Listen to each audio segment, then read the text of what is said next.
আসসালামু আলাইকুম এভরিওয়ান, কেমন আছেন আপনারা সবাই? আলহামদুলিল্লাহ, আমি তো অনেক ভালো আছি। আপনারা কে কোথা কোথা থেকে আমার ভিডিওটি দেখছেন অবশ্যই কিন্তু আমাকে বলবেন। তো আমাদের কিন্তু গত ৩-৪ দিন অনেক বরফ পড়েছে। বরফ দিয়ে একদম উঁচু হয়ে গিয়েছে। মানুষ তো মাটির উপরে হাঁটে, আমরা বরফের উপরে হাঁটছি, গাড়ি চালাচ্ছি। যাই হোক, এখানে কিন্তু বরফ পরিষ্কার করার জন্য লোক আছে। তো ওনারা বরফ পরিষ্কার করছে রাস্তার এবং গেট থেকে বের হওয়ার যে রাস্তাগুলো আছে সেগুলো ওনারা পরিষ্কার করে দেয়। তো এই জন্য কিন্তু ওনাদের মান্থলি পেমেন্ট করা লাগে।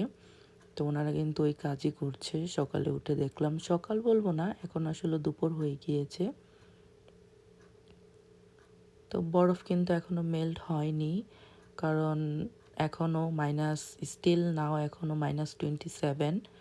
তো এখন তো বরফ মেল্ট হবে না যতক্ষণ পর্যন্ত না প্লাসে না আসবে। তো দেখতে ভালোই লাগছিল, খুব সুন্দর পরিবেশ। আপনারা এখন কে কী করছেন আর আমার ভিডিওটি দেখছেন অবশ্যই কিন্তু আমাকে জানাবেন কমেন্ট বক্সে, তাহলে আমার খুব ভালো লাগবে। তো এইখানে দেখুন, উনি কিন্তু যেখান দিয়ে আমরা হাঁটি ওইগুলো পরিষ্কার করছে। তো এই তো এখন কিন্তু আমি আমার বেডরুম গোছাতে চলে আসলাম। প্রথমে বেডরুমটা গোছাবো, বেডটা ঠিক করব, তারপরে যেয়ে রান্নাবান্না করব। তা এটা কিন্তু শুক্রবারের একটা ব্লগ ছিল। তো ফ্রাইডেতে আমরা নামাজে গিয়েছিলাম মসজিদে, ওইটার ব্লগে নেওয়া হয়নি। তো এখন আমি ঝটাঝট করে একদম বেডটা গুছিয়ে নিব, দেন আমি রান্না করতে চলে যাব। আর যদি আপনাদের কেউ আমার ভিডিওটা ভালো লেগে থাকে, আপনাদের একটু যদি পছন্দ হয়ে থাকে আমার কোনো কিছু ভিডিওর অংশের, তাহলে প্লিজ প্লিজ আমাকে সাবস্ক্রাইব করে দিবেন।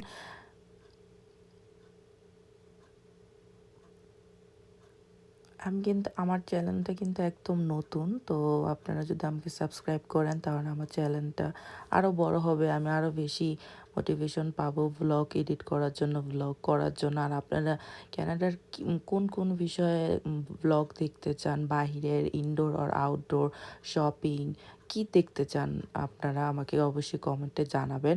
তাহলে আমি ওরকম ক্যাটাগরির ভ্লগগুলো আপনাদের জন্য তৈরি করব। তো আমি কিন্তু আমার গাছগুলোতে একটু পানি স্প্রে করে দিয়েছি। আমি প্রতিদিন গাছে পানি দেইনি, কিন্তু প্রতিদিন গাছে পানি স্প্রে করে দিই পাতার উপরে। তো রান্নাবান্না করার জন্য কিন্তু এখানে আমি প্রথমেই যা যা কাটার দরকার ওগুলো সব কেটে নেই, তাহলে আমার কাছে ইজি মনে হয় রান্না করার জন্য। কারণ আমার 4টা চুলা, তো তো 4টার মধ্যে 4টা বসাই দিলেই হয়ে যায়। তো এখন কিন্তু আমি এখানে প্রথমে চিকেন রান্না করে নেব। চিকেন রান্না করার জন্য আমি খুব সিম্পল ওয়েতে চিকেন রান্না করি। তো এখন চিকেন রান্না করার জন্য আমি আম যা যা লাগে বেসিক, পেঁয়াজ, গরম মসলা, দারচিনি, আ এলাচি, তেজপাতা দিয়ে সুন্দর মতো পেঁয়াজটা ভেজে নেব। তা আর তার আগে কিন্তু আমি অবশ্যই, যদি আপনার ব্রয়লার মুরগি হয় তাহলে কিন্তু আমি একটু ভেজে নিই। আমার কাছে ব্রয়লার মুরগি না ভেজে রান্না করলে ভালো লাগে না। এজন্য আমি হালকা একটু ভেজে তারপরে রান্না করি। এতে আমার কাছে অনেক ভালো লাগে ব্রয়লার মুরগিটা খেতে। আর না ভেজে রান্না করলে আসলে আমার কাছে মজা লাগে না। আমি খেতে পারি না ওইটা। তো এইজন্য আগে আমি ভেজে নিয়েছি। তারপর কিন্তু এখানে আমি মসলাগুলো দিয়ে দিয়েছি। ভালো মতো মসলা গুলো দিয়ে নাড়াচাড়া করে নেব। এখন আমি যে শুকনো মসলাগুলো থাকে সেগুলো আমি অল্প একটু পানি নিয়ে ওই পানির ভিতরে মসলাগুলো গুলিয়ে তারপরে দিয়ে দেব। এতে কিন্তু তরকারির একটা আলাদা টেস্ট হয়। ভালো লাগে আসলে, মনে হয় যে বাটা মসলা একটু পানিতে ভিজিয়ে ২-৩ মিনিট রেখে দিলে আমার কাছে, তো ওই তরকারিটা রান্না করলে মানে কারিটা বেশি মজা হয়। তো আপনারা করে দেখতে পারেন, ভালো লাগতে পারে আপনাদের কাছে।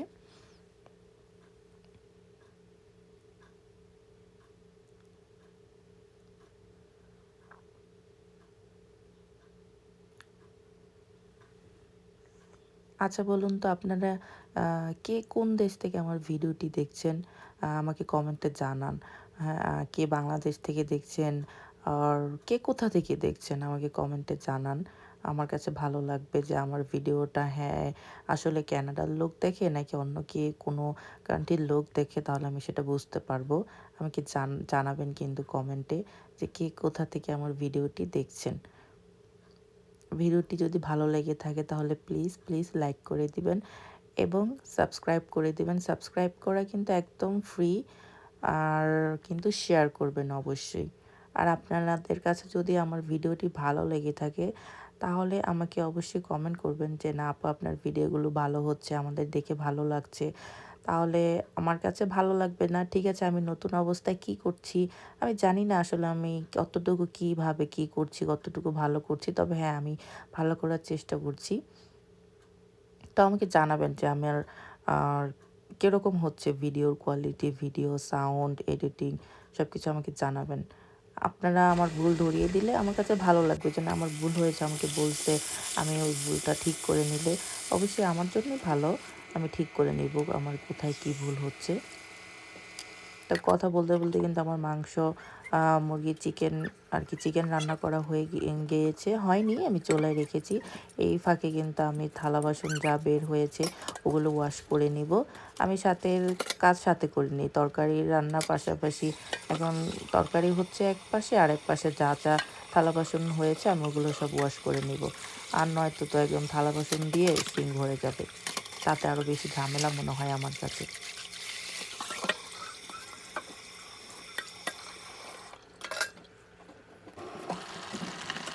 তো এই তো তরকারি কিন্তু অলমোস্ট হয়ে গিয়েছে আমার।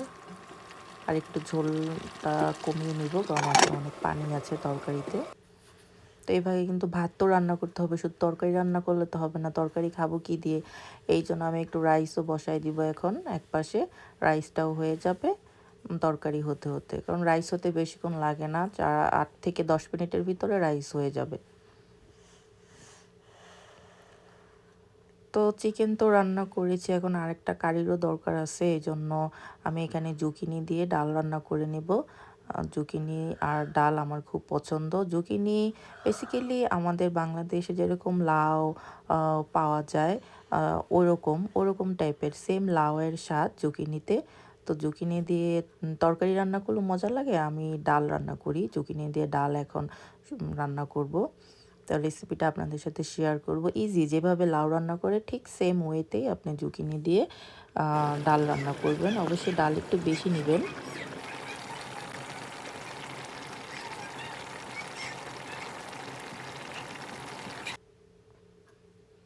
তো আমার তরকারি কিন্তু হয়ে গিয়েছে। এখন আমি জুকিনি রান্না করার জন্য ১ম এ পেঁয়াজ, আর এটার ভিতরে অবশ্যই ১টা বা ২টা তেজপাতা দিবেন পরিমাণ মতো আর কি। বেশি হলে বেশি তেজপাতা, কম হলে কম। তো আমি ১টা দিয়েছি। আমি হলুদ, মরিচ, আ একটু জিরা আর অল্প একটু ধনিয়া দিয়ে দিয়েছি। তো ভালো মতন মসলাটা কষিয়ে তারপরে ডালটা আর কি কষিয়ে তারপরে আমি এটার সাথে জুকিনি এড করে দিব। তারপর পরিমাণ মতো পানি দিয়ে দিবেন। পানিটা অবশ্যই অল্প দিবেন, একদম পাতলাও করবেন না, একদম গাঢ় যেটাকে বলে সেটাও হবে না, লাইক মিডিয়াম মতো হবে। তো এভাবে রান্না করলে খুব মজা লাগে আসলে, খুব ভালো লাগে। আপনি রুটি দিয়ে খেতে চাইলে রুটি দিয়েও খেতে পারবেন, আবার ভাত দিয়েও খাওয়া যায়, খুব ভালো লাগে। ট্রাই করে দেখতে পারেন এভাবে একবার। আমি কিন্তু এখানে পানি অ্যাড করে দিয়েছি। এখন ঠিক মতো আমার এটা কুকও হয়ে যাবে। সাথে সাথে আমি এখন সালাদ কেটে নেব। সালাদ, কারণ আমরা ভাতের সাথে সালাদটা অ্যাড করি, কারণ দরকার ফাইবার আমাদের, শুধু তো কারি ভাত খেলে হবে না। তো এই জন্য আর কি সালাদটা খাওয়া হয় আমাদের, দুনো বেলায় আমরা রাইসের সাথে সালাদ অ্যাড করি ফাইবারটা।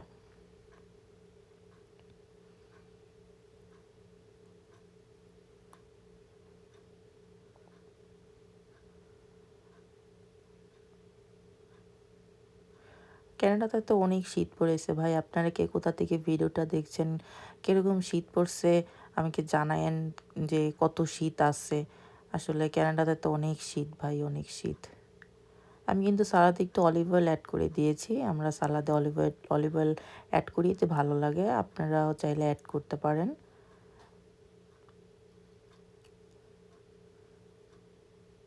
তো ওয়াশিং মেশিনে আমি এখন থালা বাসনগুলো রেখে দিয়েছি। ওয়াশিং মেশিন আমি ইউজ করি না, আমি হাতেই থালা বাসন ধুয়ে নিই। থালা বাসন শুকিয়ে যাওয়ার পর আমি ওয়াশিং মেশিনে রেখে দিই।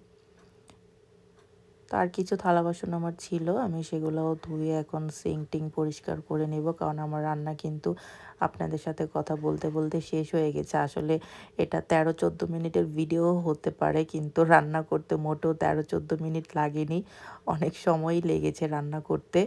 আরও ভিডিও করলে আরও বেশি সময় লাগে। তো আমার রান্না কিন্তু শেষ, তো রান্না শেষ করলে তো হবে না, আরও তো রান্না করার পর অনেক কাজ থাকে। সিঙ্ক পরিষ্কার করতে হয়, চুলা পরিষ্কার করতে হয়, আপনার ফ্লোর পরিষ্কার করতে হয়। তো এখন আমার এইগুলোই ফিনিশ করলে মোটামুটি আমার আজকের জন্য কাজ ফিনিশ। তো আমার ডাল কিন্তু হয়ে গিয়েছে, থালা বাসন আর সিঙ্ক পরিষ্কার করতে করতে। এখন আমি এখানে বেশি করে ধনেপাতা দিয়ে দিব, ধনেপাতা দিয়ে আমি এটাকে নামিয়ে দিব। আমার ডাল হয়ে গিয়েছে। এটা কিন্তু সত্যি খুবই মজা হয়েছিল, কারণ আমি তো ভিডিও পরে দিচ্ছি খাওয়ার পরে। তো খুবই ভালো হয়েছিল ডালটা।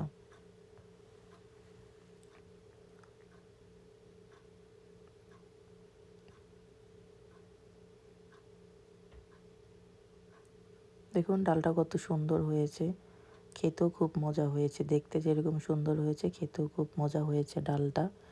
তা এখন কিন্তু আমি চুলাও পরিষ্কার করে নিচ্ছি। কী যে অবস্থা হয় চুলার, এত তেল ছিটে, মানে একদম বাজে অবস্থা। পরিষ্কার যদি না করা হয় না, দেখতে খুবই খারাপ লাগে। আর আমি কখনো রেখে দেই না যে আমি এটা পরে করব না। আমি রান্নাবান্না শেষ হয়ে গেলে সাথে সাথেই আমি চুলাটা ক্লিন করে ফেলি, আমার কাছে ভালো লাগে। এতে আমি পরে যখন রান্নাঘরে আসি, তখন আমার কাছে মনে হয় যে না ঠিক আছে, এখন কাজ করার জন্য ওকে পারফেক্ট সময়। আর নয়তো পরে রান্নাঘরে আসলে আগে ক্লিন করতে হয়, তারপরে আবার কাজ করতে হয়, রান্না করি বা যাই করি। তো এই জন্য সাথে সাথে আমি কোনো কিছু ডাস্ট হয়েছে বা ময়লা হয়েছে, সাথে সাথে আমি দেখবো, আমার এখনই আমার এটা পরিষ্কার করতে হবে, নাহলে আমার কাছে ভালো লাগে না। আসলে পরিষ্কার পরিচ্ছন্ন থাকলে দেখতেও ভালো লাগে, আর মনেও শান্তি লাগে যে না আমার সব কিছু পরিষ্কার আছে। আর এখানে তো করার কেউ নেই, নিজেরটা নিজেরই করতে হয় বিদেশে। তো কার জন্য রেখে দিব? সাথে সাথে করে নিই, সেটাই ভালো, বেটার।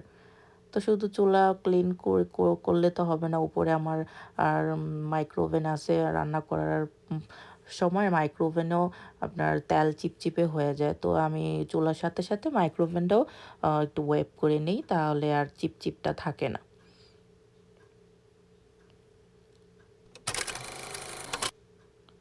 তো এই তো এতক্ষণ আপনাদের সাথে কথা বলে বলে রান্না করলাম। ফাইনাল রেজাল্ট আমার চিকেন। দেখতে খেতে খুবই মজা হয়েছে, দেখতেও সুন্দর হয়েছে, আর আমার ডাল খুবই মজা হয়েছিল। আর এই তো আমাদের সালাদও রেডি। তো এখন আমি রান্নাঘরটা একটু ভ্যাকুয়াম দিয়ে নিচ্ছি, কারণ রান্না করেছি একটু নিচে, তো ময়লা হয়েছেই, তো এই জন্য আমি রান্নাঘরটা ভ্যাকুয়াম দিয়ে নিচ্ছি।